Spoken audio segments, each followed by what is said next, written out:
Racing isn't easy, but experiencing it is. iRacing puts you in the driver's seat with the industry's leading sim racing game.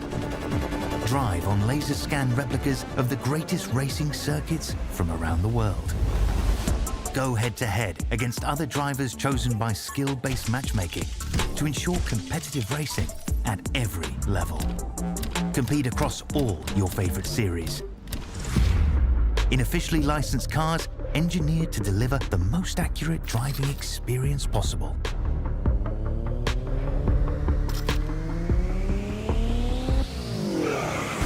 Join a race or host your own with players from across the globe. Race against the computer or in a league with friends. Feel the thrill behind the wheel. Visit iRacing.com.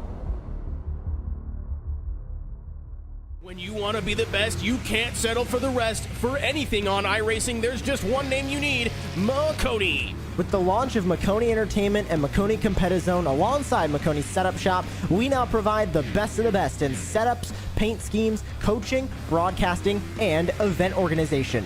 With cars across all 4 license classes, we have what you need to hit the track with confidence. Grab a subscription and save money while going fast at MaconiSetupShop.com/subscriptions. And remember, at Maconi Setup Shop, there are setups, but your victories.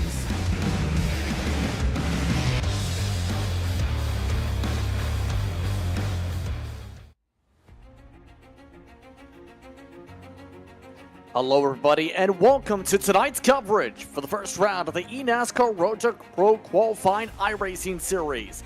This evening we're excited to bring you coverage of all the action from iRacing's virtual Texas Motor Speedway in Fort Worth, Texas.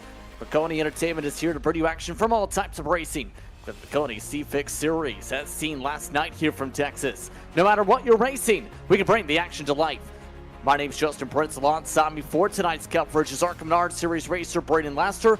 Bradley Cooper is working the controls as our producer for tonight's coverage. It's the top split as we start race number 5 for round 1 of the 2024 Road to Pro Qualifying Series calendar. Braden, we've raced at a variety of tracks, a super speedway, in fact 2 of them, 1 draft-dependent 1.5 miles, as well as a short track in Richmond. Now, as we cross the halfway point with a 3rd 1.5 mile racetrack, Texas Motor Speedway's on the docket. With it being a day race and with it being hot track temperatures, what should we see tonight here from Texas and what should fans know about this series entering this evening? Yeah, Texas is definitely a one-of-a-kind intermediate track. It's going to be the first stop we really go to a non-draft reliant track. You can definitely still use it here, but not like Las Vegas or Atlanta with these trucks. So Road to Pro is going to be the first stepping stone for some of these guys to make it towards the Coke Series or the premier oval side of things in the iRacing platform. So these guys try to make a name for themselves, some of them try and get back up there. And Texas, like you mentioned, being under the sun here is going to create a lot of good, hard racing. It's going to be hard on their tires with these open setups, and these guys are going to be sending at every corner, trying to make a move and not lose any momentum. And that means these drivers going to need to be able to perform very well tonight, to say the very least. We're talking about this before tonight. 100 laps the distance, 150 miles. Of course, the open setup when it comes to the RTP ladder, but with it being a longer race distance, it's at least a 2-stop or maybe 1. The reason being, this 1.5 mile track, because of the off-throttle time in turn 1 and 2, Braden, we could see drivers maybe stretch it to 50 laps, if not 52. It could be very possible, depending on the conditions and depending on how the drivers pace themselves tonight. Yeah, pacing yourself is going to be key here. Talked about it. You see on the screen too. 3 green white checkers, no fast pairs, and open setups. You can kind of tune the setup to your liking of a driver. But they only have 3 sets of tires in the pits too. It's about 33 laps per set. That's assuming you don't save a set for a green white checker territory run. But that's going to be very rough on tires, especially with the hot track conditions as well. About after 10, 15, not even that, maybe laps. It really depends on how you fine-tune the setup. They're going to be seeing guys really struggling with front or rear grip. They're going to be loose. They're going to be all over the place. They're going to be tight on exit. It's going to be a hassle to get these trucks around this 1.5 mile track. Drivers are currently getting themselves ready to go. That's a look at some of the point standings entry tonight without the drop. Max Brady is currently at the top. Andrew Navarro with the drop is the top of those. Joe Armstrong currently needs to make up points without his drop. But other drivers looking to prove a point tonight. Brian Mercurio, last year's winner for this race at Texas. Michael Mitchum, he put in an upset top 10 run at Richmond. All of a sudden, he's top 5, and he can really stand out if he does well tonight. Yeah, this is kind of the point in the series, right past the halfway where guys kind of start saying, hey, we can do it. We can go for it. We're going the distance. We got the speed. We got the momentum. And guys kind of start to fizzle out and drop out. They don't have good runs to start off. And like, hey, we'll get them next year. So you see a lot of good storylines being made already. We'll see which drivers stand up to the occasion tonight. We're just about set to go racing from No Limits, Texas, here in the Lone Star State. Qualifying already complete in the session. The drivers making their way to the racetrack at the moment.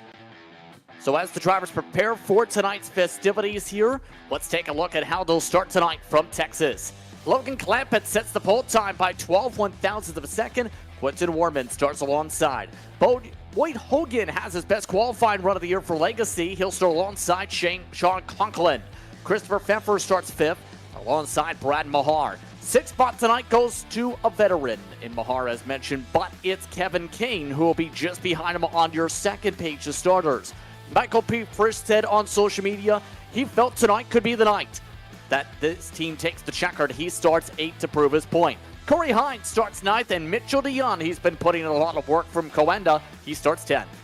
Brian McCurry going to be 11th, and Blaze Crawford, who's outside in 12th. Eugene Muscanoff, the Russian Rocket, in 13th. And he's got Larry Pace, a driver that's had a rough start to the season, still kicking it despite being below the cut line in 14th. Right behind him is another driver that needs a real good run. He's struggled big time since Daytona to Blake and Candace. You're going to have Michael Mitchum to his outside in 16th. Joseph Gelato in 17th, Joe Blewett in 18th, Christopher Hill in 19th, and Justin R. Smith in 20th. JP, I'm going to let you round out the field here. The rest of the field looks like this. Next spot goes to Andrew Freenosh from 21st alongside Nathan Nicholson. Then it's Jake Nichols. Phil Groner, quietly having solid run, starts 24th tonight. Matthew Morden starts alongside Max Brady. A far drive for Brady to come from top of the board in the points. Matthew Batby, and then the last week's winner, Jake Matheson, 28th. Cedar Nyhoff starts off in 30th, rounding out the finishers for qualifying. Connor Shaw, Andrew Navarro, very far back in 32nd. Then it's Casey Tucker, Daniel Smallwood will start shotgun tonight from Texas Motor Speedway. The difference from the pole to the back of the field, 4/10. That's how quick the margin is. So as the drivers get ready in turns 3 and 4, what's your keys to win? Keep the tires down and keep your tires keep them warm, but not too warm. You don't want to burn up your rubber and burn up your grip very early in the run. Maintain a decent pace, I think, is the key here. We saw guys get real stretched out last night at C6. It's a different scenario, but keep it clean. Let's find out who's got the pace from Texas. It's Logan Clampett in control. eNASCAR action goes green. We're racing from No Limits, Texas.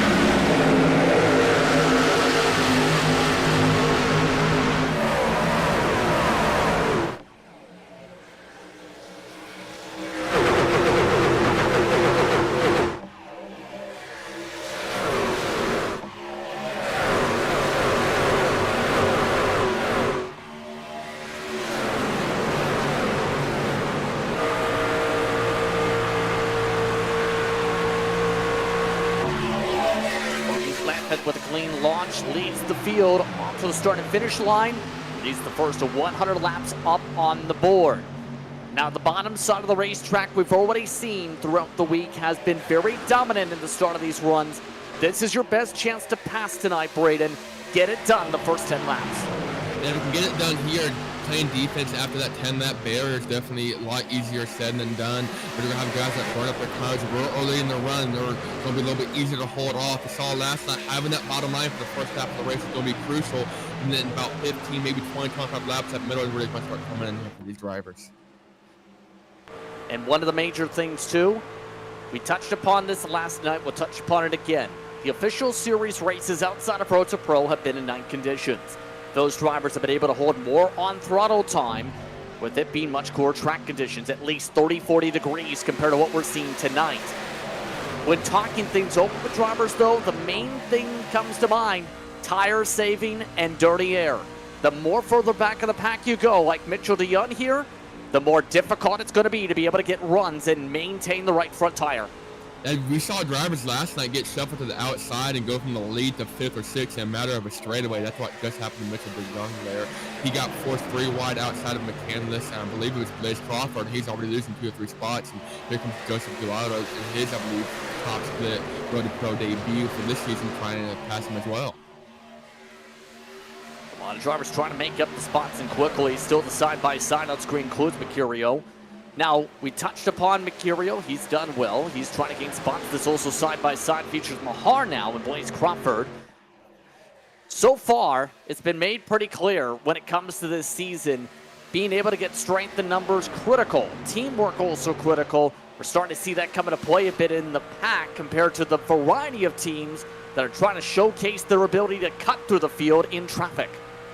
Yeah, looking through the entire field, it's pretty much single file from first to last. You got 2 guys double file way back here in the back, Jake Nichols and Michael Mitchum, and they're trying to get single file too. So far, the train around the bottom, everyone knows that's where the grip is at, so they're trying to get down there and maintain their stuff for the long run. And so far, no one really too eager to make a move on the outside.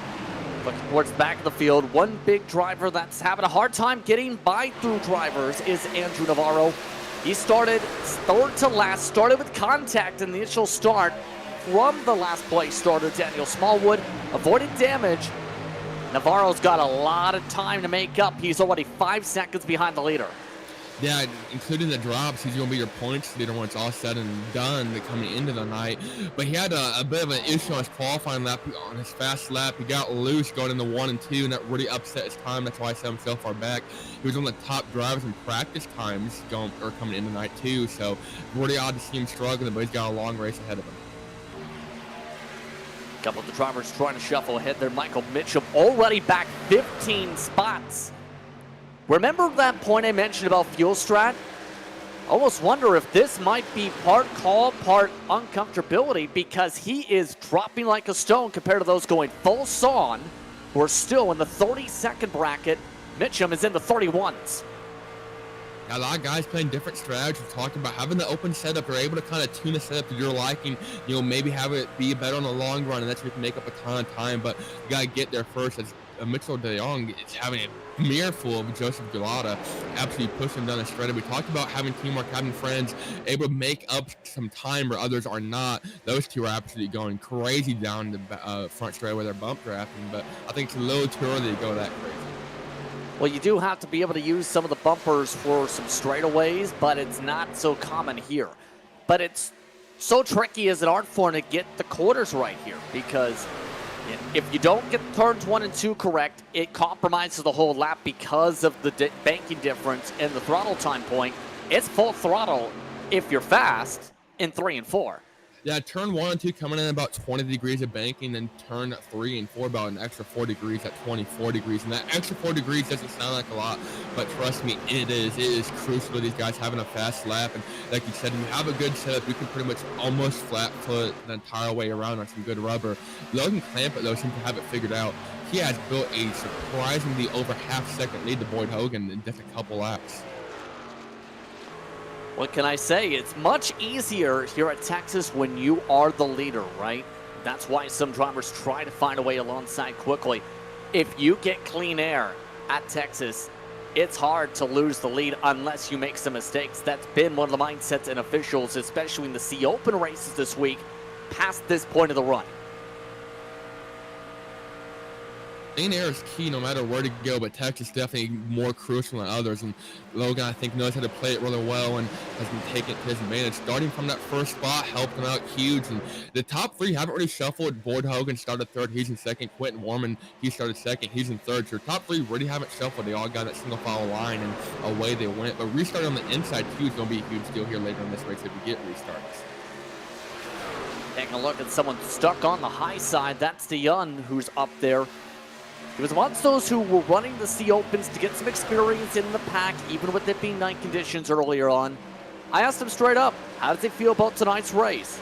All he could really say was, unsure with a smiley face. And that's how he left that after I requested 250 words or more. Obviously, most people don't respond when you say that in a race. But in all seriousness, Dion is amongst those who, remember, competed in the Porsche Taycan Esports Super Cup for Coanda in that technical alliance. Won some races already in eNASCAR competition on the road courses. He's one of the drivers trying to get back into eNASCAR after taking some time away to focus on the road side. It's like someone put an anchor to his truck that since the start he's dropped about 6 spots and continues to fall back.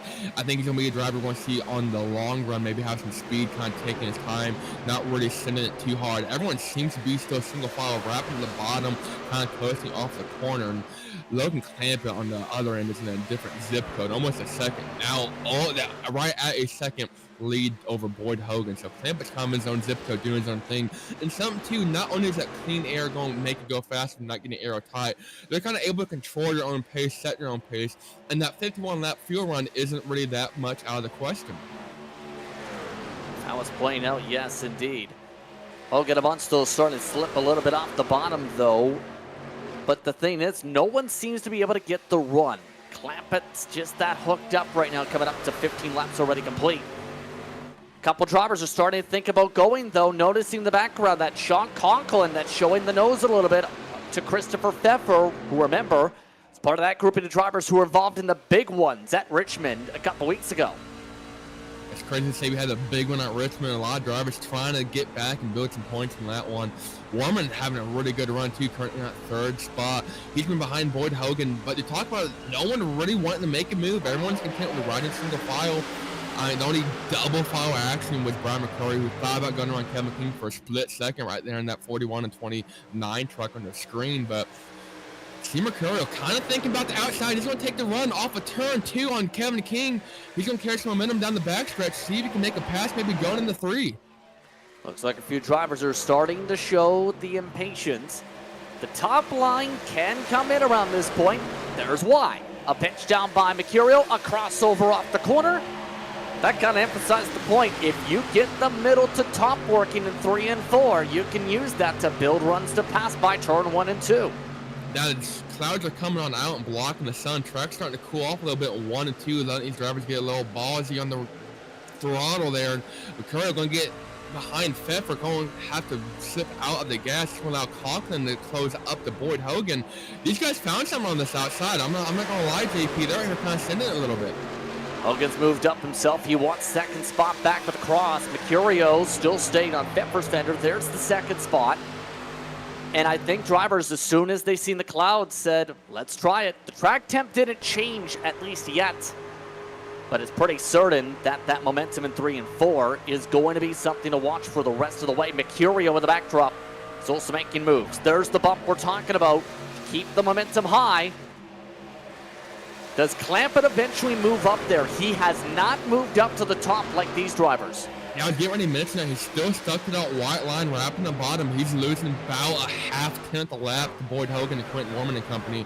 They're slowly but surely closing in on him. I think he's got to try something different. Can't keep doing the same thing over and over again, hoping it works, especially when you can see that it's not. So these guys are going to get single file one more time, and I think if they can get single file, build a couple good runs down straightaway, bump each other a little bit, they can definitely close this gap to Clampett. Caution. Trouble back straight away. Back of the field, it's Dan Shamoon. He was running 31st position. Contact with Navarro brings out the first yellow flag, and now it gets interesting for strategy the rest of the way. It's going to set us up for a nice little fuel run, and tires are going to be a struggle for the long run for sure. Had a lot of conversation over the radio on what happened and some confusion. Well, here's the replay that Dan Shamoon already indicated he wants to check it. Hearing there was a little bit of error, yeah. Oh, and something just happened to Boyd Hogan at the front of the field. Live action, Sean Conklin just got hit under the caution. So let's see what happens here. Hogan has to make up spots. Let's see. There's the pace car. The checkup. No. Looks fine, and Sean. What are you doing, Sean? contact of Hogan's gonna send him around. Heavy damage on the right rear, little damage on the nose. That is going to be crucial to Hogan's race. You're going to have to come down and spend a lot of time on pit road. And I just don't think they see there riding on board the Conklin. They just didn't know the pace car was there. And everyone comes to complete stop and no more bumper dents, love. It's like we're driving New York City. You'd say clean racing from NYC. Well, that time it's bad luck from Fort Worth, Texas. Boyd Hogan's significant damage is not going to be happy, obviously, from that. Clampa wins the race up pit road with 4 tires and fuel. Mercurio jumping to 3rd. Warman stays inside the top 3 in 2nd. Now Hogan staying on pit road, getting that damage fixed, so he's going to go way to the back of the field here. Had a solid top 3, top 5 at least run going. And, would have restarted, I'm assuming, in the top 5 minus a terrible pit stop. And now he's going to have to pass every single car again if he wants any shot winning this. So, a lot of drivers discussing what happened. Conklin still in the pits repairs. Hogan, Blewett, Mitchum, and Hines, Dan Shamoon amongst those still receiving damage repair. A reminder on how things are going here. Logan Clamp your race leader after the pit road. Then it's Warman, Mercurio, Pfeffer, and Crawford your top 5. Boy McCandless is in the top 6. And then Brad Mahar able to pick up a lot of spots inside the top 7 with Eugene Mazganov, Larry Pace, Phil Groner. For those wanting to make an attempt in this series in the future, all you need to do is get an A license on the oval side, 2.5 safety rating or more. You can compete in this series to join the ladder for eNASCAR qualifying competition. Now, the higher the I rating, the higher the split, and the higher the points payout. You need to be top 70 to be able to advance by the end of round 2, round 2 should say, after this round concludes. And that cut line with the drop round has been razor thin. Ryan Hill is with that projected cut line up by 1 entering tonight, for Thomas Delcourt and Michael Baumgartner, 1 point back apiece for each of them. Randall Falks, 8 points back. Well, to get back to the conversation on hand, the restart, Braden. Front runners, 2 of them to the back because of what just happened. The rest of the field ready to go. Yeah, Logan Clampett, see if he's able to pull away. He'll have to move off that white line, though, if he wants any chance of maintaining the lead. They were catching before the caution came out, so he'll have the inside jump and hopefully moves up to the middle or tries to play with it a little bit. Just about ready to go to get back underway. Logan Clampett sets up as the control truck. Start box. Pretty big, one of the bigger ones in all of eNASCAR this season for round 1. All the way to the end of it, and a slow start for Clampett. Everyone stacks up near the 3 wide. It is 3 wide in the heart of the pack with the stack up. That is the best opportunity to make passes, make up spots here as a restart. A lot of drivers trying to take advantage. Clampett, though, going to hang on to the lead over Warman, coming through 1 and 2. Mercurio going to steal that second spot from Warman. Clampett already having to play significant defense. For the green light for fuel, now can forward be around lap 50. On a part of racing for the next 25 laps before that point. Mercurio wants to be able to find his way towards the point. Inside for second, 3 wide for the battle for about 5th. Lots of drivers looking to make a lot of time as Clampett makes up tons going full throttle exit. Yeah, everyone running side by side behind him to allow him to build a little bit of a bubble, but here comes Mercurio and Warman. Despite being side by side, they're still going to close up. Clampett continues to wrap the white line around the bottom through 1 and 2 and 3 and 4. The guys behind him are starting to move up the track a little bit earlier and building a nice run. Here comes Brian Mercurio trying to take a lead. Looking at the heart of the pack as well, though. Some of the drivers still figuring things out 3 wide back there. Take a look right there. You still have some pokes to the inside. We talked about this earlier. You need to make up spots and fast. Max Brady amongst those who needs to make up spots if he wants good points. Joseph Galata being forced in the middle. Mitchell DeYoung yet again to the marbles. DeYoung definitely going fade back here. If he can't get to the bottom, he's already had it happen to him once this race. He might be happening twice. Brady, though, up 13 now, 14 spots. They're still pretty wide going into one. A little bit of contact there with Joseph Galuda. Contact in front of him, though. That's very pace of Philip Groner. He's going to get turned. Here we go. Big stack up as half the field crashes. Caution flag is out. It's the big one at Texas. More drivers join in. Connor Sean, Jake Matheson, the winner from Richmond involved. He couldn't afford a drop. Daniel Smallwood in it. Larry Pace and company get turned around and we're under caution for the second time. I was getting ready to say Larry Pace is running the best race of his life this season, and oh man, he's had a rough go the first 4 or 5 races, and this definitely doesn't help. And this will have major ramifications for the championship. We talked about Matheson already having to take a drop earlier this season at Daytona. He was right in the heart of that. Let's take a look. Pure madness down the backstretch. That starts there. Pace gets moved up the track a little bit, makes contact with Groner, and they got Christopher Hill behind him. Doesn't really know they're checking up. Brady into Hill, and that slubs Hill up the track into Pace, and around everyone goes. I mean, if it wasn't just after a restart, feel it would be a little more spread out, wouldn't be that bad. But they're only 2 or 3 laps after a restart, and everyone's still pretty tucked up, pretty tight. And it's halftime game to see the wreck happening. It's happened so fast. You're going to make a move. Oh, there's a truck parked there. And a lot of front runners for the championship were in it. Matheson, Nyhoff, Daniel Smallwood needed points. He was in it. Batby, Andrew Navarro ended up with significant damage. Batby doesn't even have a front bumper from all the contact.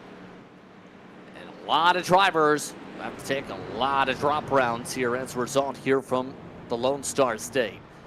By the way, many drivers coming in for repairs, as you would expect here. At least half the field picked up some portion of contact in that. Yeah, 5 meatball flags going to Andrew Navarro, Matthew Batby, Daniel Smallwood, Sander Nyhoff, and Jake Matheson. So those 5 drivers required repairs before they can go back on track. So guaranteed they go at least a couple laps down here. That Smallwood definitely, he tried to go down the back straight away after the contact there in 2, and his truck just didn't turn at all. So he went straight up into the wall to add insult to injury, and was forced to tow it because he's just having the ping pong off the wall to get to pit road and couldn't make it. So a lot of rough go arounds for some of these drivers, and some of them, like you mentioned, you have a drop week if you need it. Some of them have already used it, and I'm sure this is not the way they wanted it to go. Now, a reminder that second split action is being streamed by FTM once again tonight. FTN just had its first caution flag at around the same time. Patrick Gitter is now the leader there. For a long time, Joe Pettis had been leading, but they just had an incident in the heart of the field and the front straightaway. Put them under the yellow flag on their lap 35. So, here's how things are looking now at the front of the field as a result of this situation. It's Clampett, Mercurio, Crawford, Warman, and guess who's in 5th? It's Blake McCandless. I'm talking about a driver that really needed a good run while everyone else is going to fall way back and lose a ton of points. McCandless, driver that needs points, looking to profit big time, up 10 spots inside the top 5. And he's always been a good, strong competitor whenever he shows up to the Road to Pro and really anything on the iRacing side. So going to be a good run for him if he can maintain this pace.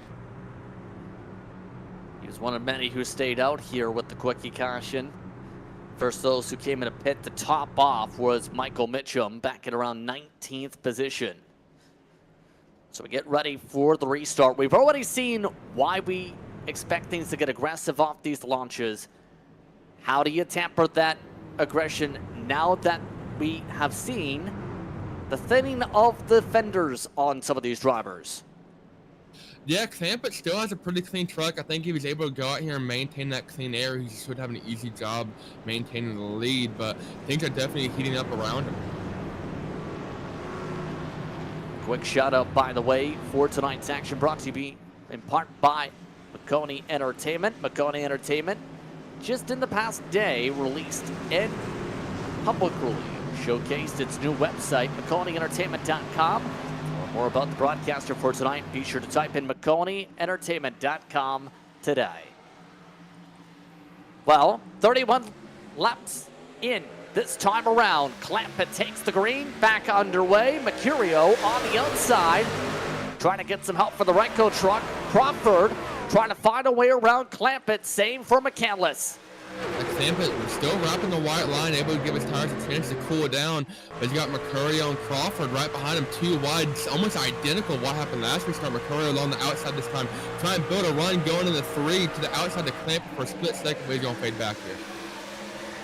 Can anybody rip away the race lead from the 1 truck? That's the question. 1 in sim, 44 on track.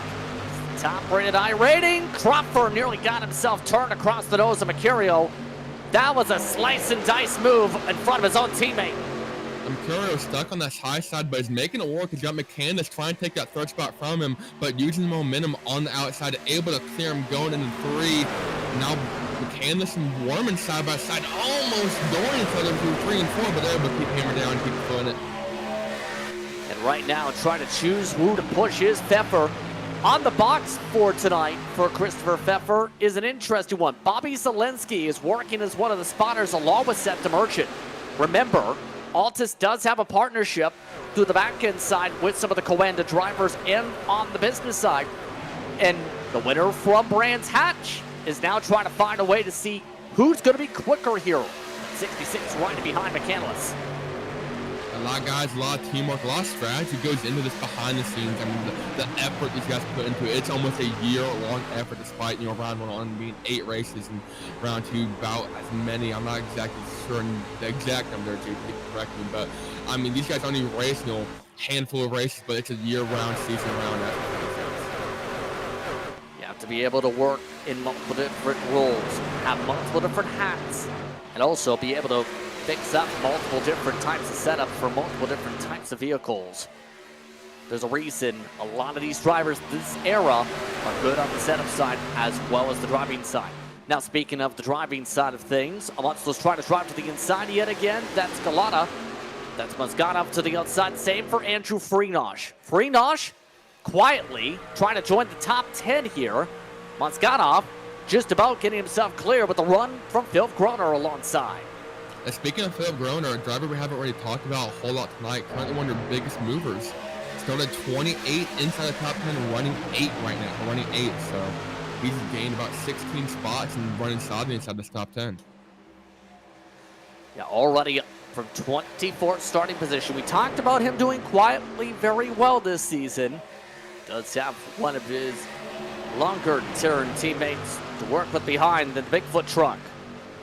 So as they try and work around here, 64 laps to go at the stripe. So far, 2 caution flags for those tuning in. Logan Clampett has led the entire way so far tonight. eNASCAR World Pro Competition. Tonight's action brought to you in part by iRacing. Lite-On is a training tool by countless professional drivers. iRacing's unrivaled as a racing simulator because of its creators managing to capture every last car and track detail. Recruit them in a package that perfectly encapsulates the feeling of being behind the wheel of a race car, pushing mechanical limits on courses designed to test the driver's skills. And the industry agrees. iRacing.com is where you can sign up and become a member today. So far, when you talk about the feel of this track, not so much the bumpy side. It's a newer repay version of iRacing on the platform. You know what we have seen? The middle line start to rubber up a lot. It's still bottom side at this point of the run, but many of these drivers are moments away from the light switch about to turn back to midline. Now, see if Clampa can take advantage of it early on. Looking back at the stats that for the first 4 races, Clampa has now led more laps in this race alone than he has all season, being in that top split action. He led 29 laps at Atlanta and 1 at Vegas, I believe. You know where he finished in that one race at Atlanta where he led, a good portion of the race? 23rd. That was, remember, one of those races that had some wild moments on that day. But speaking of wild battles, Mahar still in front of all of this. Groner trying to defend the left from Mozganov. Save right now from Julian. That's a little bit of a slice. But that's just what some drivers have to do here at Texas with that bottom being so prevalent for tire save. One driver, though, is trying to make his way back up through the field. Boyd Hogan in that 14 in the sim and 96 on their screens. He's got some help. He's got Corey Hines, his teammate. They're actually bumper to bumper, drafting down the straightaways, trying to make up some momentum. And Boyd Hogan's actually inside the top 20, about to sneak in the top 15. But these two have been working together almost every lap, every straightaway. They're a little separated right now as we go to them. But they were pretty much, bump drafting straightaways, and that's how Boyd Hogan built a pretty decent lead, able to arch the corners too, not really fighting side by side. Working together, having friends, that's a huge part of having success here. Those two champion sponsored trucks quickly slicing their way through the field. Now this question, can Hogan get past the Hornets' nest starting to build up of dirty air in front of him with the side-by-side that still is gaining trucks by the minute? That includes Michael P. Frisch making some moves. Also trying to make some moves. The 7 truck, that's Joe Blewett, who's amongst those involved in the trouble earlier.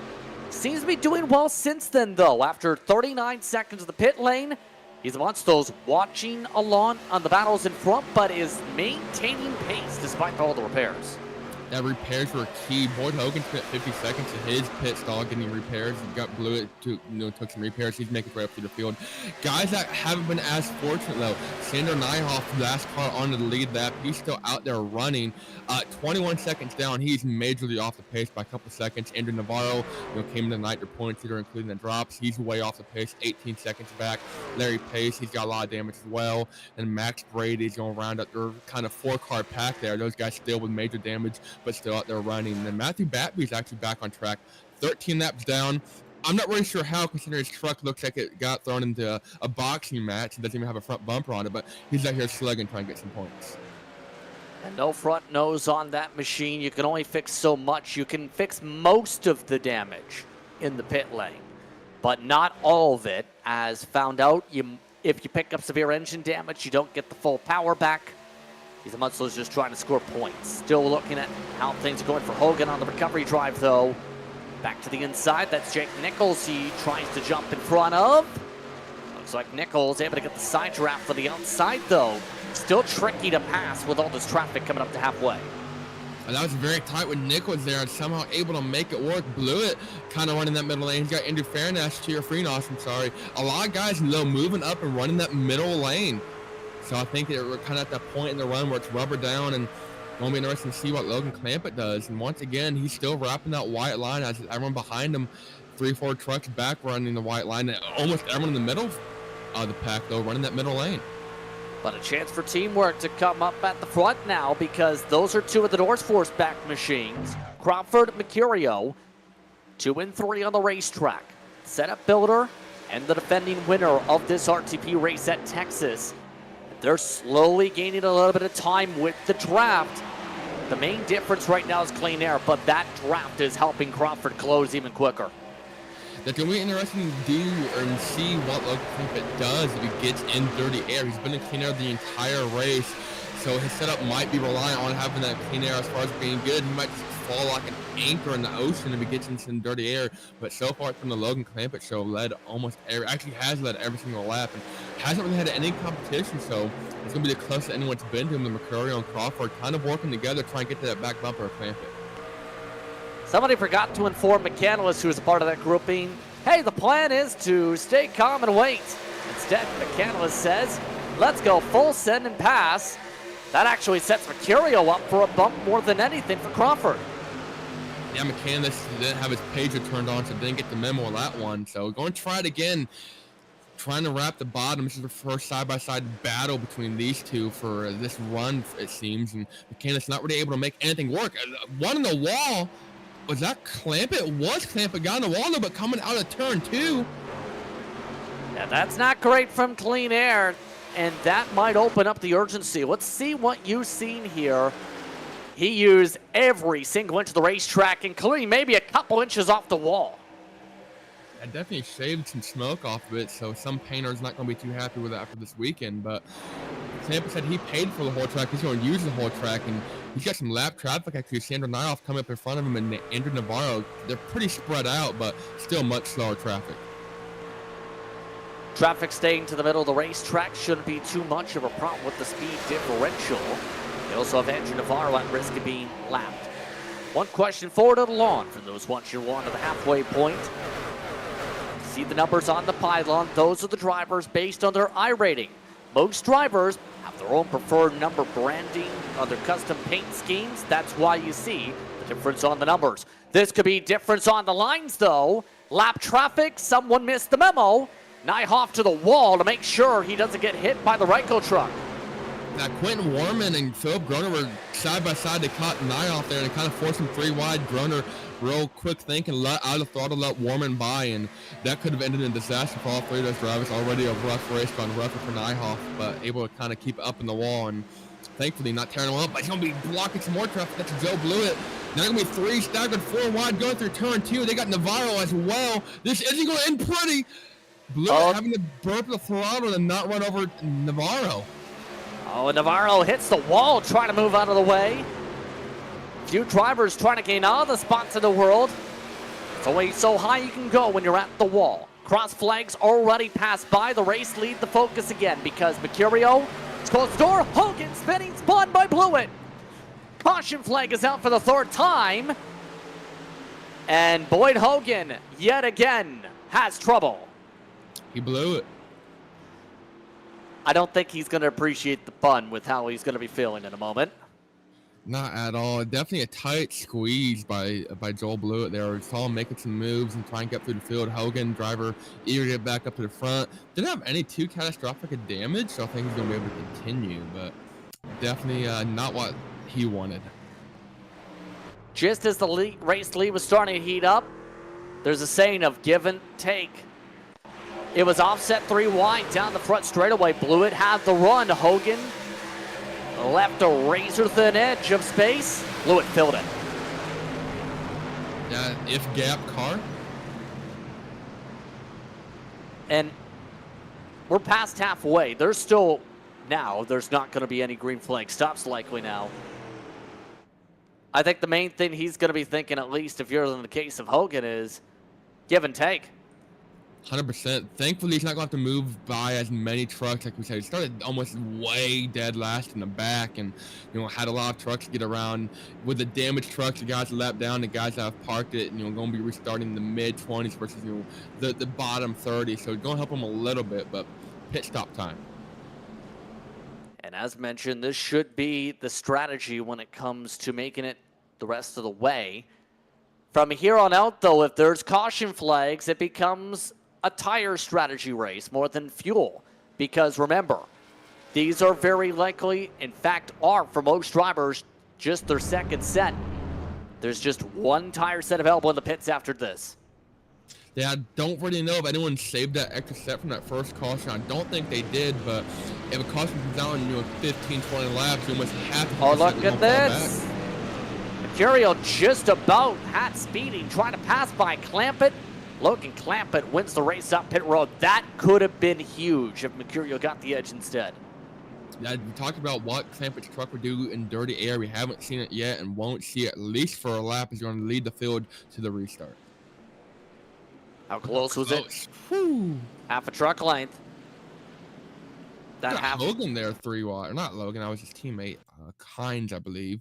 But 3 wide through the pits, try and make up every spot you can. I would say the easiest spot to pass is, on a restart, but I guess it's a lot easier to pass trucks in the pits. Andrew Navarro, by the way, is taking the wave around. He had lost a lap at the time of the caution flag, remember. That will put him tail end of 1 lap down, not in the lucky dog spot. Nyhoff just got the lucky dog barely, but it is in pit road. In fact, he won't take the wave, period, because of the damage. So, fuel strategy, throw that out the window. What do you do now to try and get the advantage here, knowing it's likely the battle to the end here, unless there's another caution, first of all, but second, you don't have pit strategy to mix it up. Yeah, I think that pit strategy is in the back of everyone's mind. The last thing you want to see is a caution in 10 to 15 laps. If you want to come down, you want to throw that final set of tires on and look like a hero passing everyone as they worn out, that fresh rubber. But then if a caution comes out with 10 or 15 to go, and you got to use that final set, you're going to drop like a boat anchor. So pit strategy is not something these guys want to think about. They hope it goes green flag racing all the way through. I think Blaze Crawford starting from that third spot, he's going to be able to get the jump on Mercurio, but McCandless might give the push to Mercurio going down the backstretch, but Clamp It, I don't know what his truck's going to do in dirty air. We've talked about it all night. He's been in the clean air led, every lap since the green flag. So he might just drop off, once he gets in that dirty air, but he has a ton of experience on this platform and especially a ton of experience on the pro side. I don't have any worries about him. Couple shout-outs to those being able to charge this field right now. We mentioned Groner up those spots earlier on. Just behind him in most spots gain plus 15. Nathan Nicholson. He's been on the high side for a lot of battles tonight. The 29 truck and sim, the 99 on the racetrack. He's been also quietly cutting his way to the pack from 22nd starting spot and working with his teammate in the process here. So those two, starting row 4 for the restart, could work together here. So a lot of guys trying to, build relationships, build friendships. Some of them have teammates. I think having teammates, we saw Corey Hines and Hogan, they already bumped draft as much as they could to make up lost time. And now we're going to see if Hogan can actually get once again to his teammate of Hines, or those two can work together at all. But Hines being, inside the top 15 almost, and we're going to have Hogan outside the top 20. It's going to be a tall task, especially. We're kind of in that go time. The first 15, 20 laps, there wasn't a sense of urgency, everyone running that bottom. Now, we're past halfway. You see a hole, they're going to try to fill it, just like we saw in that last caution there. So right now, we continue to get ready for the restart here. 30 drivers are on the lead lap. Many of them significantly damaged. See how the drivers get themselves repositioned for this upcoming restart. Amongst the recent repairs, Brady, Conklin, and more. Boyd Hogan, another 40 seconds to fix his truck. But so far, 55 out of 55 laps led, going to the 1. He'll be in control for the restart. He has 3 North Force drivers behind him. Quentin Warman and Christopher Pfeffer, row 3. Nicholson and Groner, row 4. Frisch and Mahar are in row 5 for this restart.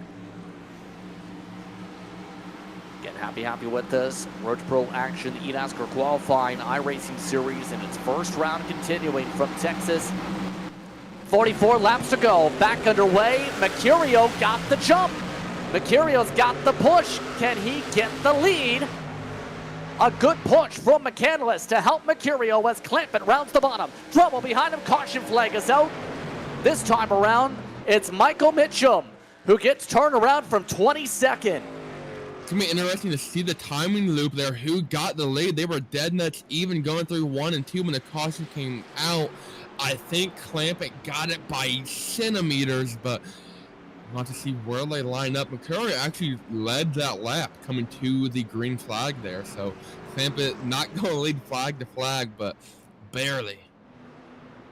Lots to look forward to here on these replays. First of all, 99% sure misshift for Mitchum because you have to be in 3rd gear. Second thing second, battle for the race lead, close on the scoring loop. It was Clamp, I believe, with the loop. That was by inches if he got it, so that's going to be interesting to see. And everyone able to keep going, though. Here's the 3rd one. Just in front of the reason for the caution. Watch the 7. 4 wide. That saved a lot of people. As Mitchum's watching the chaos, he missed a shift. Yeah, that could have definitely ended another 10 easily trucks wrecked there, joining Smallwood, Batby, Matheson in the DNF garage. But I don't know how we only tore up 1 truck there. Mitchum still able to keep it going for the most part. He almost blew it. Yeah, if that stayed green, I don't think Blewett's making the next corner from the apron. Yeah, it's pretty certain. There's no way he was going to make it through 2 alive at that point. If he was, he's going to lose a ton of time and a ton of spots going down back straightaway. So it's going to help out Andrew Navarro hugely, though, getting his lucky dog and getting back on lead lap. Going to see him going around the outside of the leaders here coming through 1 and 2. But still a lot of damage on that number 42 machine. So it's been a rough go-around the past couple weeks for Navarro. Had 3 podiums to start off the season, then I believe it was outside 20th at a 27th place finish last week at Richmond. And now not looking too good for Navarro again. Lucky Dog is Navarro, so those getting repairs done this caution. Conklin, Pace, Mitchum after the grenading. Max Brady, Nyhoff. We get ready for another restart in the next few laps or so here. We continue on with the action. RTP so far coming up to 60 laps in this time around. By the way, for those wondering how second split is going, Carson Bowers is your race leader at lap 63.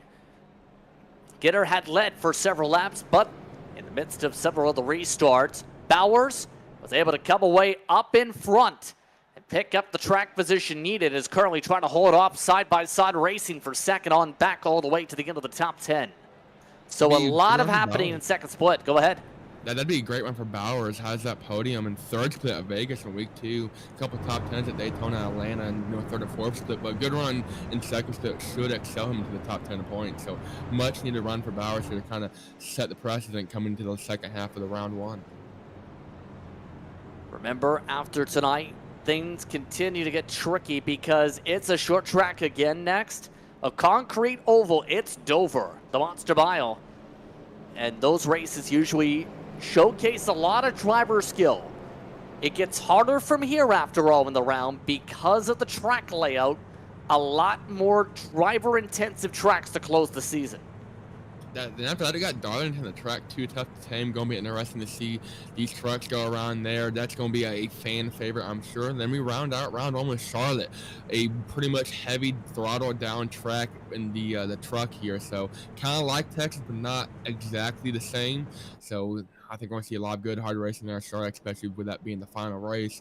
The battle for the cup bubble, for the top 70 points, you have 20 plus guys, only a couple of spots, one bad race here and you're out deep in outside the bubble. Look at the scoring pylon. When I get into that conversation on the pictures in real life, there's a lot of talks on said pylon, but the pylon may see a lot of changes coming up here in the next few moments. Getting ready for another restart. By the way, no one put on new tires this caution flag period, all repairs at this point. Clamp at the control truck yet again, but Mercurio nailed that start perfectly. Can he do it again? I think he had that help. I was just saying he might get some help from Blake McCandless, and that's exactly what McCandless did. Pushed him basically across the line and kind of did it smartfully. They didn't do it where they jumped the restart, able to get to the back bumper quicker than Crawford did to clamp, and that gave him that advantage. I think coming out of turn 2, they would have been able to get bumper to bumper again and clear Mercurio going down the back straightaway into 3. Or clear clamp it, I'm sorry. Right now, everyone getting positioned for this restart. Of note, Galan is back at the top 10 in the 33 truck.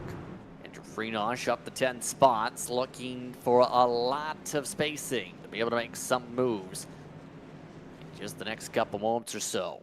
Freenosh, a part of Elliott Sauer Esports, the highest running of those. So, who are you watching for most on this restart outside that front row? Who else are you keeping an eye on for the slice and dice? I think McCandless has been on the move for the most middle portion of this race, up 11 spots already. I think he's going to try to take the lead here if he can get it. We'll see if he goes full slice and dice and makes himself a race victory.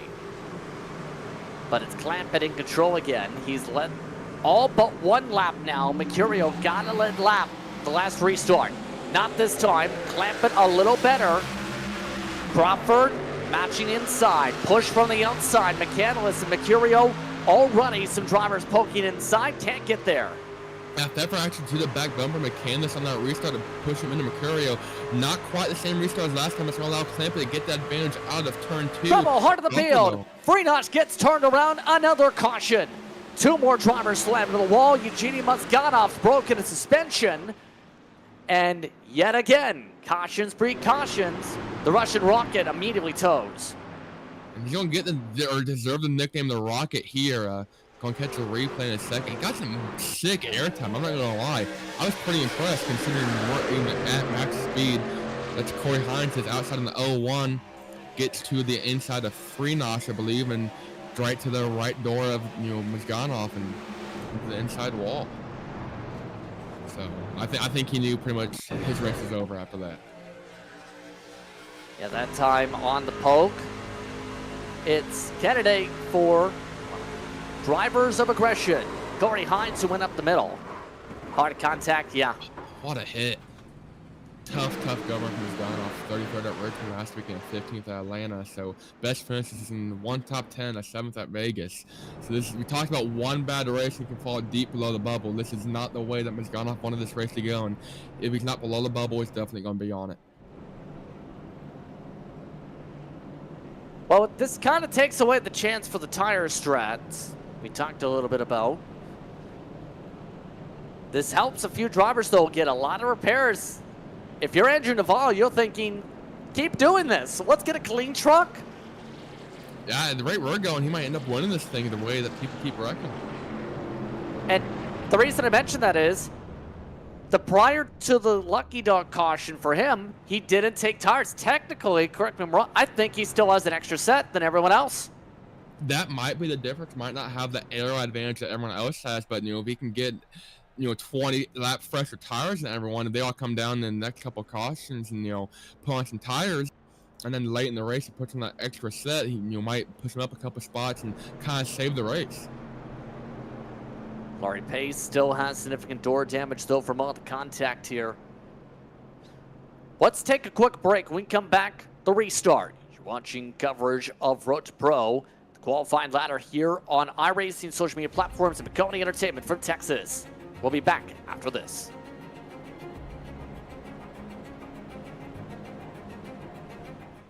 Racing isn't easy, but experiencing it is. iRacing puts you in the driver's seat with the industry's leading sim racing game. Drive on laser scan replicas of the greatest racing circuits from around the world. Go head-to-head against other drivers chosen by skill-based matchmaking to ensure competitive racing at every level. Compete across all your favorite series. In officially licensed cars, engineered to deliver the most accurate driving experience possible.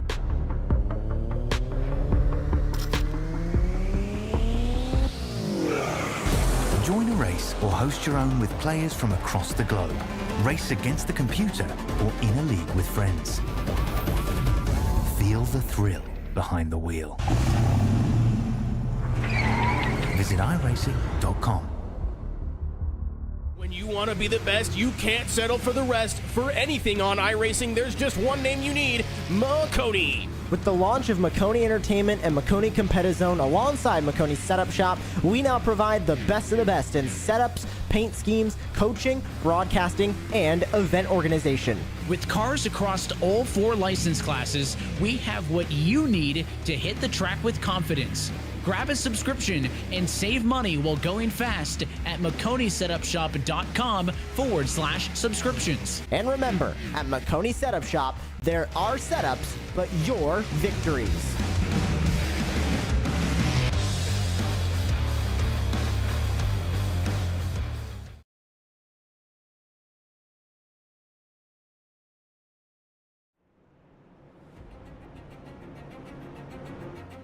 Welcome back to tonight's coverage of eNASCAR in the qualifying iRacing series as the first round continues from Texas. Just past the halfway point in the season, already approaching the 3/4 mark from the Lone Star State. Justin Prince, Brendan Lester with you, Bradley Cooper producing as Logan Clampett gets ready for another restart as the control truck. He's led all but one lap so far tonight, Braden.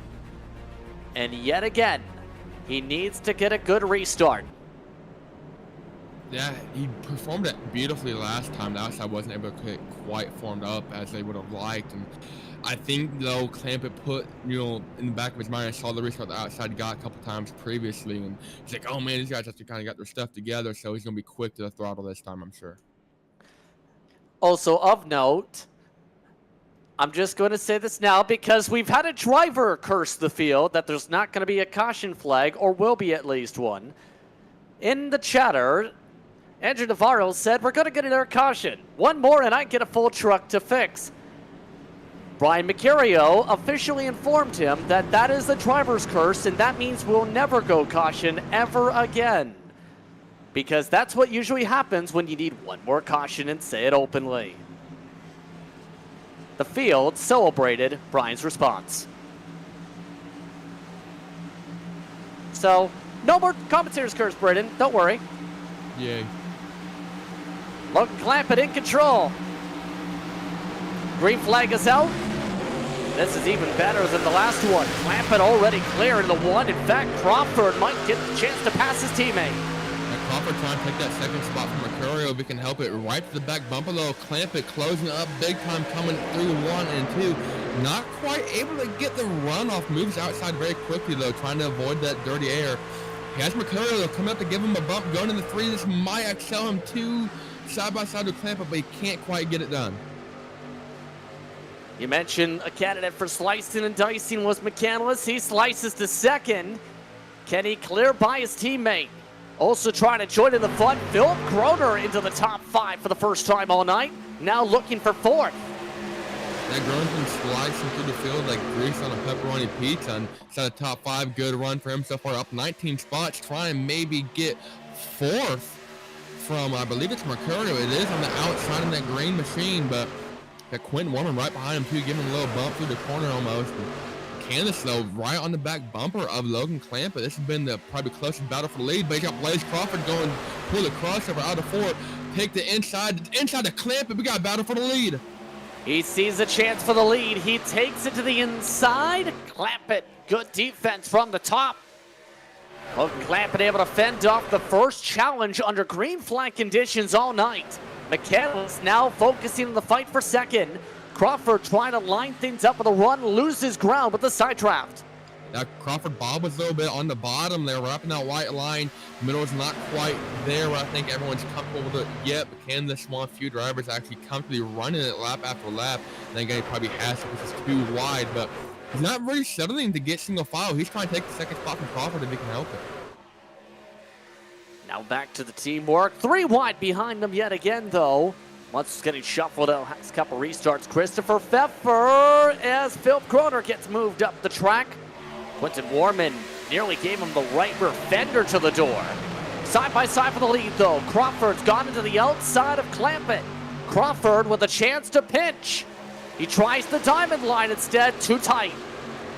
And not able to get the run he wanted. Able to build some momentum coming out of the 2 zone, close the gap big time, going in the 3. Might set himself up for a move. He's going to choose the outside one more time. Not quite side by side yet. But Candace though fading back about 2 or 3 truck moves. There's 3 wide we were touching upon. It is still 3 wide now. Pfeffer in the middle. Brad Mahar trying to get a run. Can't for the time being. Nicholson trying to block off all the lines here through 1 and 2. That Groner in the Frisch stuck on this outside, trying to work the other maybe a little bit. Pfeffer on the bottom of Groner, then Brad Mahar on the bottom of Frisch. These 4 guys all side by side, kind of 2 by 2 in the grid. They're almost gridlocked. You can't really make a run go on the bottom or the top. They're just kind of running side by side. I think hurting themselves in the long run, burning their tires up big time. But here comes Blaze Crawford trying to choose the outside, going into 1, right to the back bumper of Clampett. Still keeping it on the side by side there. Crawford didn't get a run there, but we're still seeing Pfeffer try the inside. We've seen all night long, though, as the tracks progress, that top line has been the better to defend. It's been better to pass as of late. It's tricky to get there. Mitchell DeYoung has kind of proved the point. Joel Blewett is trying to send it. Boyd Hogan trying to recover a lot of spots. They're also in this cluster at the back of those on the recovery drives. That's up about 7 or 8 spots since that incident sent him to the back of the lead lap car. So he's trying to maybe get to his teammate of Corey Hines. Although Hines, you remember, was in that incident that kind of took him out. So he doesn't really have a teammate to rely on anymore. So he's kind of out here on his own. Maybe has a couple friends he can rely on. But as of now, Boyd Hogan's kind of on a one-man army through the field. Speaking of those trying to find a way up to teammates, there's a look at Michael Peetford. One of the drivers close to the cut last year in the Contender Series. Thought tonight was going to be the night. Instead, he's been running as high as the top 5, but stuck around his starting spot in the 8th position right now. It's been a tough challenge to be able to slice through all this traffic for him. Speaking of slicing through traffic, they're going and putting Andrew Freenos lap down, and there's almost a little bit of contact with some of the guys moving through the field. Freenos up by the wall to see how much slow he is, only reaching a top speed of about 154, 155 miles an hour down the straight. Most of the guys 180 plus, so 20, 30 mile an hour difference there for Freenos. Give Freenos credit, trying to run the very top to stay as much out of the way as he can. A little bit of argy-bargy back there, but there's Clampett. Right now, Crawford trying to build the run, under 25 laps to go. Yet again, Clampett starting to break away a bit in clean air. He's been the better of the drivers long run because of said air. Yeah, not really been in the dirty air at all this race, so we haven't really seen what his setup does. And Crawford, though, has been in dirty air almost the entire race, up 10 spots. Him and Candace up 12 spots. These guys, some of the biggest movers in the field. Not quite the biggest, but some of them. So you got Mercurio there in fourth and Clint Warman rounding out your top 5. So everyone's kind of working together to single file, not really pushing the issue. We're coming to 24 laps to go. So I think we're going to see a real sense of urgency. We've seen it, definitely past the halfway point, but we're going to see it on another level here. Some of these guys might start thinking of running that middle almost every single corner. See that wrap around through the corners right now. You're highlighting a little bit moments ago, Philip Grunner on his charge through the field. He is amongst those that's made a lot of strides in the past year because he became more so well known for him and his brother racing. Whenever there was a super speedway race, they would always work together no matter what occasion, no matter what situation. They'd stay bumper to bumper, lockstep together, and matching or coordinating paint schemes. Usually, for example, Tony Stewart and Bobby Labonte from the early 2000s. But in the past few months to the year, in particular, Phillips absolutely stepped up a lot more than people may have expected a couple years ago. Yeah, that's one thing we talked about early on. This is a year-long effort preparing for a solid road to pro campaign. You can't really just show up the week of like, all right, I'm going to go run Tokyo this weekend and hope you have a good run. These guys have spent months preparing for this, and it's been, weeks practicing on track, right the lemma. Some have like a team or a factory alliance, you can say. And the time and dedication between multiple people for one driver sometimes extraordinary. I don't think people realize how much time and effort really goes into a successful road to pro campaign. For some days now, some teams will tell you about 500 laps. Realistically speaking, it's around more so 1,000 depending on the team setup and the optics. Funnily enough, a couple of years ago, there were some drivers who made the top 70 running 10,000 laps at tracks like Richmond. What do you want to say? Practice makes perfect. And more data means more viewpoints to be able to build up those setups. Speaking of building up runs, McCandless trying to build himself up a chance to battle at least for second. Trying to find a clean air pocket here. Right now, him, Crawford, and Mercurio essentially in a train or stuck in draft lock almost, you can describe. Yeah, that middle, I feel like really hasn't come in like we expected it to this late in the run. About 13, 14 laps since the last restart, I believe. So typically we saw it come in around that 12 to 15 lap mark. The track, on the other hand, hasn't really changed a whole lot. Anything's actually gotten hotter since the restart, about 2 degrees. So some guys are starting to feel that. And, caution now, I imagine we see the whole field come down, but I don't think anyone really wants to play that tire game. Christopher Hill trying to hold up and hold along in front of Matthew Morden. Morden didn't have the greatest qualifying runs. He's gained 14 spots on the night.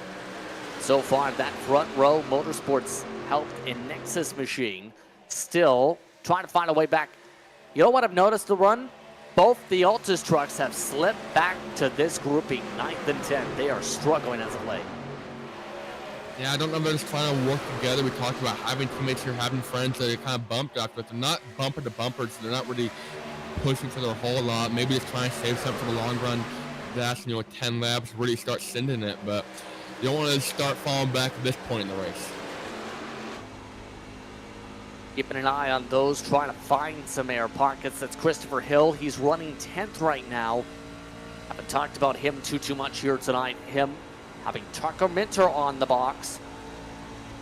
Right now still gaining the 9 spots. Side by side is building up for second, we're hearing, because Crawford and McCandless are starting to get dodgy up the track. Head up that direction. McCandless is trying the 1 and 2 method. High arc, diamond off. Some people have made that work, most have not. You need to have the perfect setup to do that. Yeah, I was getting ready to bring it up. He's been able to build a good run going into 3. Man, the block by Crawford there. McCandless slow. Diamonds, 1 and 2. And already Diamonds just runs that high line, builds momentum all the way down the back straightaway, and sends it to either the bottom or the top going into 3. And he's done the exact same move past couple times. Crawford able to defend at that time, but hasn't really been too successful. McCandless still in the tire track to Crawford.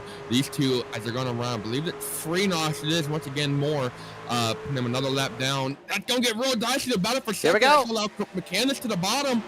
He might seal the deal here going through 3 and 4. Lap traffic giveth, lap traffic taketh away for a moment.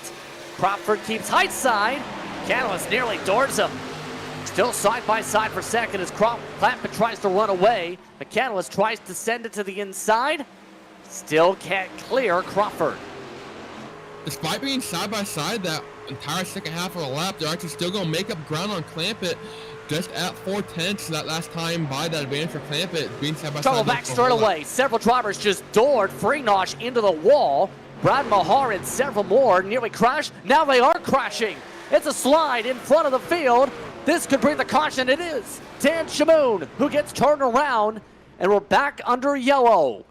All that started up with that traffic you were talking about with the near contacts with Freenos. Contact happened down the back with 13 to go.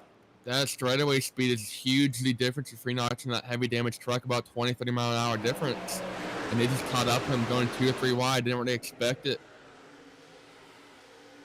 See Freenos up there. First one to make contact can be Brad Mahar. He's got Joe Blue to his inside. And here comes Dan Shamoon. Those guys, they actually kind of rebounded going into 3. The cause for caution kind of happens later. Shamoon just kind of went on the high side, just lost on his own. Casey Tucker was behind him, no contact there. And then Michael Mitchum slides into Shamoon. So, yeah, there was contact to Freenos, but I don't think that was the cause of the caution.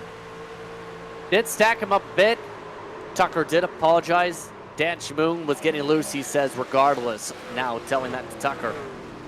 And right into the lap that time of Michael Mitchum, who's had a disastrous night. This is now pit stop time to close it out, though. Mahar's had some issues for the pit stall. Everybody else jumping in their stalls here for the race. Yeah, this is the money stop right here. You can lose it all or gain something here. Either gain nothing but not lose anything. So Clampett having that first stall advantage should be able to get the lead out. We're going to see if he does, though. Oh, here we go. Strategy, 2 tires. It's Philip Groner, one of the drivers that has had experience and is amongst those who work with Clampett, who takes the lead on the call. Blaze Crawford coming out third. McCandless, Mercurio, the race off the line. 1 driver on 2 tires at the front, 2 more in the heart of the field. A risky call for Groner for the points. Yeah, Brad Mahar and Boyd Hogan both trying to leapfrog the some spots here. Still some points here late in this one. They're all taking 2 tires as well. But not only is Clampett, he's going to not have the lead here. He's going to be on the outside, and we can't quite get the perfect restart. We've seen how dreadful it is being on the outside. So for the first time late in this race, Logan Clampett's going to have to deal with air. Everyone has been dealing with dirty air this entire race. They have 89 laps of experience. Clampett, he's going to get thrown in the fire here, and when you go green with less than 10 to go. The one counterpoint I can think of, Braden, in all this, though, is it is a teammate he can potentially work with here, for Clampett at least. That is one of the Conti trucks. Logan Clampett, obviously, very well known to be a part of that grouping with Michael Conti over the years. So at least there's the thought of some give and take here, knowing the stakes and knowing you've got 30, 40 lap old tires on the left side of that truck on screen, the leader in the 23. So not only that, but I want to point out the battle. See those 2 guys right in front of the leaders? That's Matthew Batby. We talked about him coming out earlier, and Daniel Smallwood. These 2 drivers were both in the pit for multiple laps in that wreck about 25, 26 laps ago. And Batby has been kind of coming out. He'd pass the truck, that wreck out of the field, and he'd, go back in and just sit there, and then another truck would wreck and come back out and pass that truck. And now Smallwood is back on track as well. They're only separated by 2 laps, and Batby hasn't really pulled in. like he would normally. So I think he's trying to beat Smallwood here just by perseverance, 2-lap difference. But they're going to pass Corey Hines here in a couple laps too, the both of them. They actually have 2 positions they can each gain here. Smallwood can gain a spot on Hines. Batbeat can gain a spot on Mozganov and Hines. So you're talking about a couple points here and there. That could be the difference between making and not making it, depending on the consequences in the circumstances by the end of the season here in Charlotte. The Batbeat's already used his drop break. He missed Las Vegas, and Exactly. only about 100 points to the good of the cut line. Sounds like a lot, but one bad race here, you can definitely lose a lot of spots, and then go to Dover and you wreck out early. You're gonna be sitting way below the cut line. So Batbeat needs every point he can get. Actually, if he can finish inside the top 30, it won't be a huge run. Finishes previously this year on 8th at Daytona, 18th at Atlanta, and a 9th at Richmond. So not what he's used to, but still better than nothing. Getting ready for the restart here. The wave arounds finishing up their sequences here. Everyone on fresh tires. 9 laps to decide the winner from Texas. Groner the control truck. Clampett second. Crawford, McCandless, Mercurial the top 5. So you have Conti trucks on the front row. You have the next couple rows dominated by those in North Force with Nicholson grouped in. Quentin Warman's in 7th. Michael P. Frischk in 8th. Mahar and Hogan on 2 tires looking for some luck. Then it's Pfeffer and Hill in the Altus trucks. Kevin King, Matthew Morton around 13th and 14th. Is that 3 green light checkers? Did we need them? I don't think we're going to need them, but we're in that territory. Well, the urgency level is about to pick up. If it hasn't already, we're about to go very high on that mark. Of note, Brad Mahar, technical issues, might have a problem on the restart.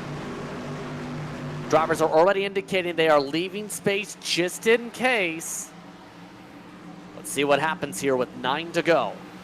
Philip Groner, early launch, underway. Clampett shuts the door, slams the door in front of Crawford before the start and finish line. Now they try and block it down, going into 1. That's a great restart amongst his teammates. I don't know if it's a countdown restart or what, but it's going to allow Clampett to deal. Loosey-goosey for Philip Groner's going to slide up the track, and there goes Clampett and Crawford. 3 wide for the race lead. Crawford goes to the middle. He's got the help. Clampett has no help.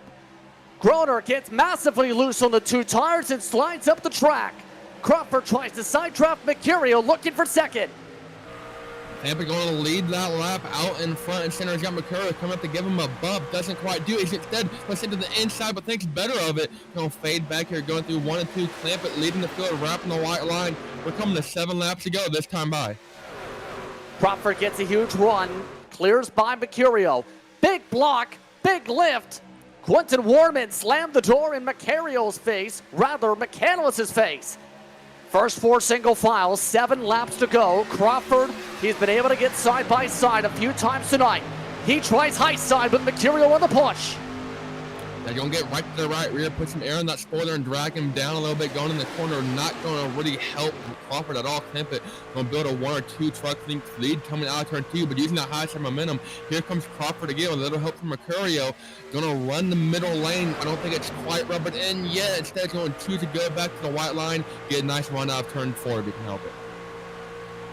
He tries to go high side. Clampett aggressive inside on the block. Once again, Mercurial falls with 6 laps to go. Nicholson trying to make up ground 3 wide. McCandless getting shuffled back. Michael P. Frischk is also joining the fun. A lot of drivers picking up time. Oh, that's well. It's blocking time for Clampett. Another block inside down the back. Clampett still continuing to lead. Those 2 tire strategies from Mahar Hogan didn't really work at all for those 2 either. They've dropped below the top 20.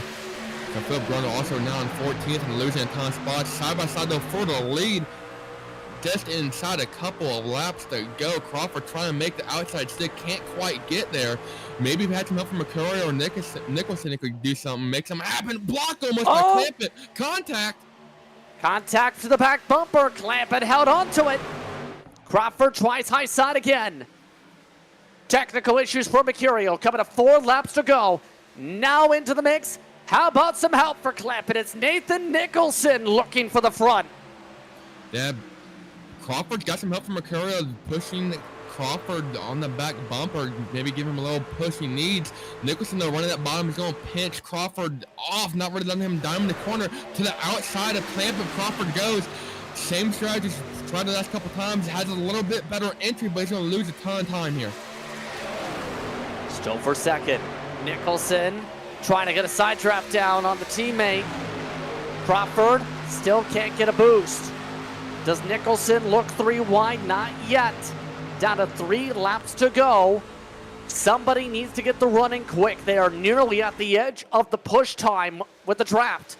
Clampett can't decide who to block. And we got 8-track breakaway here for the lead. Clampett decides to block Crawford. It's going to allow Nicholson to close up on that battle for second. Tries to clear Crawford a little bit, coming out of 4. Not clear by inches. Crawford going to get the momentum off of 4 and get side by side once again for second. 2 laps to go. Who can get to the outside of Clampett? Better yet, can anybody get to his inside? Clampett sliding it hard out of the corner. No runs back yet from the inside or the outside line. One driver slow on the apron. 3 notches blowing the motor. We stay green. Coming to the white flag. Nicholson on the bumper. Clampett continues to lead off of 4. We get the white flag. We're going to send it, and we're going to get there. We're finishing this race no matter what. This lap, Nicholson not really having any help behind at all to make a move. He's outside, bump to the Clampett, sends him kind of loosey-goosey. Not really anything too screwy, though. Able to keep it under control. This is for the win. 3 wide, big block. Clampett shuts the door on Nicholson's face. Now it's Crawford to the outside. Crawford's got momentum. Can he get a run high side? Nicholson thinks. He bobbles a drag race to the stripe. It's Blaze Crawford who steals it from Clampett to win it. Have you ever? Oh man, I can't believe Crawford stole that. That was almost 200ths of a second there for Crawford. And it all started that block going into 3. Clampett blocks Nicholson. That allows Crawford to get the barely the edge of momentum going through 3 and 4. And Clampett tried to door him. Oh man, I can't believe Crawford stole that. Blaze Crawford, 1 lap led the whole night. He metastasized and imagined himself in a 1-2 finish as the winner with Max Brady in second. At the very least, he metastasized and got the win. All comes from that big block. That slowed Clampett just enough. I still can't believe going back almost 200ths of a second. Kind of started back in turn 1-2. Clampett threw a little bit of a block on Nicholson and kind of upset his exit of 2. That's what allowed Crawford to kind of close the gap a little bit. McCandless tried desperately to get a huge run off of 2. He couldn't really build anything there, and it's basically a 3-truck race between Nicholson, Clampett, and Crawford, and Clampett couldn't really choose who to block, and there goes Crawford around the outside. Pointed the side draft. Clampett was getting pushed by Nicholson, and he tried urgently. He led 95 laps, mind you, Logan did, but couldn't win the last one to get his first win of the year. It's Crawford instead who gets it. That is absolutely insane. I mean, Crawford put himself in the catbird seat. He did what he had to do, stayed on the outside, and round he went. Let's take a quick break. Post-race coverage and results coming up after the break. You're watching coverage of eNASCAR and its qualifying iRacing series from Texas here on iRacing Maconi Entertainment.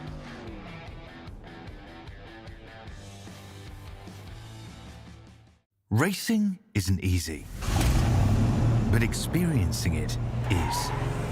iRacing puts you in the driver's seat with the industry's leading sim racing game. Drive on laser scan replicas of the greatest racing circuits from around the world. Go head-to-head against other drivers chosen by skill-based matchmaking to ensure competitive racing at every level. Compete across all your favorite series. In officially licensed cars, engineered to deliver the most accurate driving experience possible.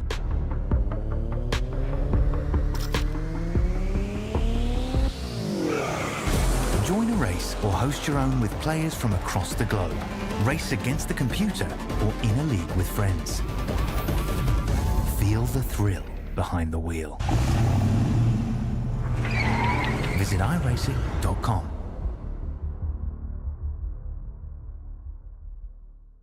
When you want to be the best, you can't settle for the rest. For anything on iRacing, there's just one name you need, Maconi. With the launch of Maconi Entertainment and Maconi Competizone alongside Maconi's Setup Shop, we now provide the best of the best in setups, paint schemes, coaching, broadcasting, and event organization. With cars across all 4 license classes, we have what you need to hit the track with confidence. Grab a subscription and save money while going fast at MaconiSetupShop.com/subscriptions. And remember, at Maconi Setup Shop, there are setups, but your victories.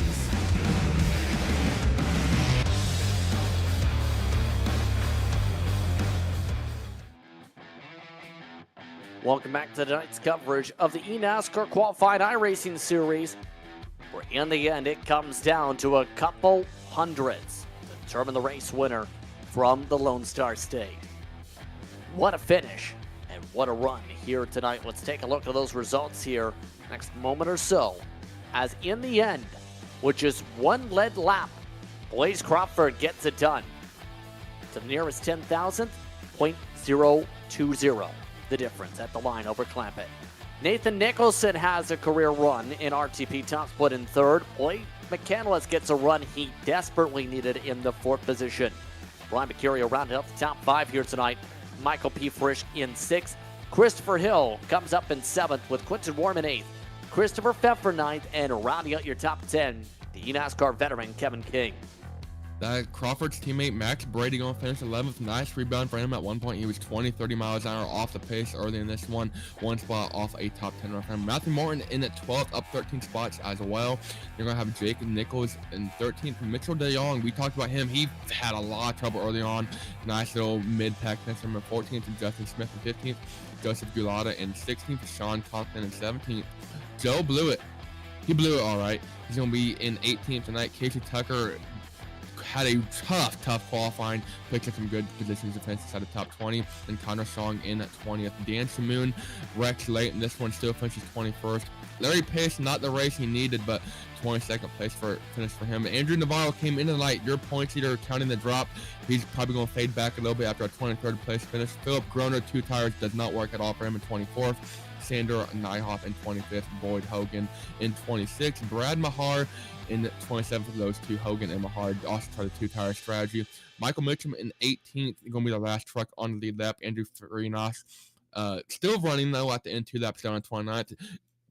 Sorry, Daniel Smallwood in 30th, Matthew Batby 31st, Corey Hines 32nd, Eugene Miscanoff, and Jake Matheson round out your field, all DNFs. As we talked upon at your running order here tonight, again, all results official with it being a top split race. Also of note, second split already came to a close moments ago. Carson Bowers picked up that race win tonight on FTN. But we do have a race winner standing alongside. It's Blaze Crawford who gets it done. Blaze, you got it done by a couple inches. How does it feel to win an RTP this season? Oh man, it's been a long time coming, man. I can't believe it. I qualified decent and just made the right moves at the beginning of the race to kind of set myself up to be there. And Logan was the class of the field, man. I mean, leading literally 99 laps in 3/4 of the last one. He definitely did not make it easy. I just can't believe I finally just got my nose in there in the 3 and just had enough at the line for it, you know. Yeah, it seemed like a lot of teamwork to get up there. You had a lot of potential drafting mates up there. What was that discussion like before that final restart with how it was shaking up, especially when talking about some of those, believe you were amongst those with throwing Nicholson into the group, you throw Mercurio up there, McCandless was up there. What was going through the discussion? Yeah, I mean, you guys know, the right-hand man, Max R. Brady, had a tough night. Kind of got involved in some wrecks, so I didn't have my right-hand man to push me.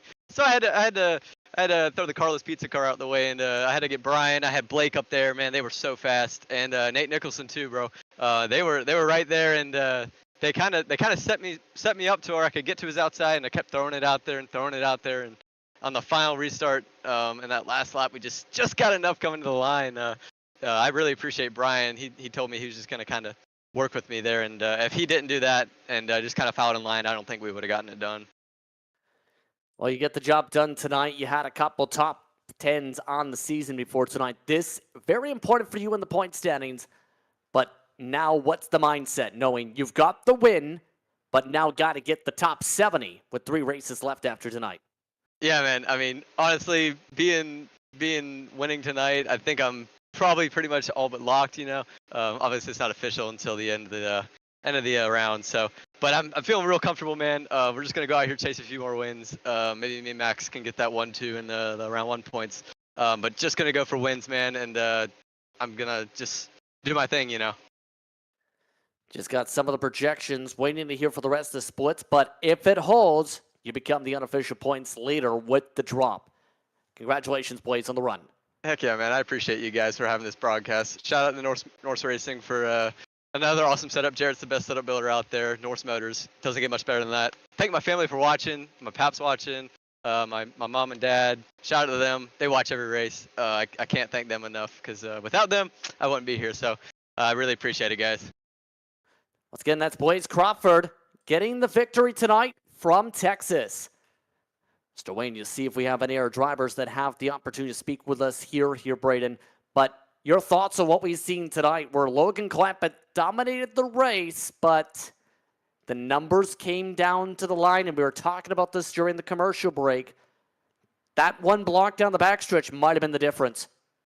Yeah, it had to block heavily, trying to maintain the lead on the last lap, and I think that block going in the 3 definitely is what upset his truck enough to allow Crawford around the outside. It's kind of funny, going back to the start of iRacing where a lot of drivers' careers started. I remember way back in probably 2017, 2018, running Pickup Cup, the truck series for the rookies here on iRacing, and I think Blaze Crawford was in almost every single race I would do. It's super late at night, and they're having fun. He wasn't really, focused on the pro thing back then. It's kind of trying to have fun, and now look at him, getting able to call a race that he won is a pretty sweet deal. So kind of neat to see these guys come from humble beginnings, kind of starting out small and taking it to the big dogs. Only leading 1 lap, but it was the most important one. Now, as the rest of the drivers now set their sights towards the future, the next race on the schedule, it's going to be one of the most challenging ones with Dover. There's a lot to think about with this finish. Let's break this down again. Watch the run from Nicholson inside. This was just enough for Crawford to get the run for 4. That block going in the 3, you see it there on Nicholson, and just upsets him just barely enough, kind of has to burp the throttle, and Crawford able to get to the outside, able to kind of side draft a little bit coming off the floor, and it was a drag race. They doored each other. I think that hurt him more than it hurt him or helped him, and 19 thousandths at the line. Here's 10,000 up to 0.020. But it's Crawford who gets it done. Now the huge question is going to be who gets the job done next at Dover. How do you think of how things could play out with the momentum swings, knowing what we've seen at Texas and knowing the Monster Mile is ready to munch at some race trucks after tonight? Yeah, this is going to be one of the only, I want to say, short-ish tracks we go to, definitely the smallest in terms of size outside of Richmond. But Richmond, you use a lot of heavy braking. It's kind of different compared to Dover. Dover just kind of sitting in the corner, hope it sticks. So I think we'll have a lot of side-by-side action. A lot of guys going to be putting their trucks to the use. A lot of bumper love, I'm sure we're going to see. And no better place to watch than here on Maconi Entertainment and iRacing. Once again, that'll be 8 p.m. Eastern Time here on iRacing social media platforms and Maconi Entertainment. Be sure to tune in for that. But after a night of some of the most intense competition you'll ever see when it comes to the stock car side and in the eNASCAR ladder, it's time to say goodbye. For everyone on the iRacing service, we look to wrap things up here. We'd like to thank iRacing for allowing us the opportunity to broadcast once more this season on their social media platforms. Coming to the action tonight was myself, Justin Prince, alongside Brandon Laster. Bradley Cooper was our producer. Thanks once more to all of you for watching tonight's racing action. Hope you stay tuned to our social media pages for our next race. Thanks once more to the entire staff for their work in bringing this racing to you. This has been a production of Maconi Entertainment. Congratulations to Blaze Crawford. He wins top split from Texas. When you want to be the best, you can't settle for the rest. For anything on iRacing, there's just one name you need, Maconi. With the launch of Maconi Entertainment and Maconi Competizone alongside Maconi's Setup Shop, we now provide the best of the best in setups, paint schemes, coaching, broadcasting, and event organization. With cars across all 4 license classes, we have what you need to hit the track with confidence. Grab a subscription and save money while going fast at MaconiSetupShop.com/subscriptions. And remember, at Maconi Setup Shop, there are setups, but your victories.